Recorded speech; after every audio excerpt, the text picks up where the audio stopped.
Hi friends, మీకు చిక్కు అంటే తెలుసా? అదేనండి సపోటా అండి. ఈరోజు మనము టేస్టీ మరియు హెల్దీ అయిన సపోటా జ్యూస్ ఎలా తయారు చేయాలో చూద్దాం రండి.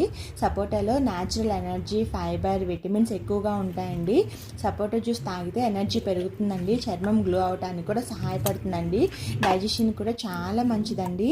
సమ్మర్లో బాడీని ఫ్రెష్గా ఉంచుతుందండి. ఈ రిఫ్రెషింగ్ సపోటా జ్యూస్ని ఈజీగా ఎలా తయారు చేయాలో చూద్దాం రండి.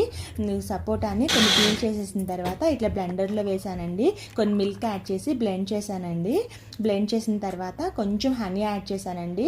అంటే చిన్నపిల్లల కోసం అయితే హనీ యాడ్ చేసుకోవచ్చండి. మన కోసం అదే కొంచెం పెద్దవాళ్ళ కోసం అయితే అవసరం లేదండి. అంటే మీరు పెద్దవాళ్ళ కోసం అయితే స్కిప్ చేయండి. ఇలాగా హనీ యాడ్ చేసిన తర్వాత నేను కొన్ని ఐస్ క్యూబ్స్ వేసి ఇట్లా డెకరేట్ చేశానండి. సపోటా జ్యూస్ రెడీ అయిపోయింది.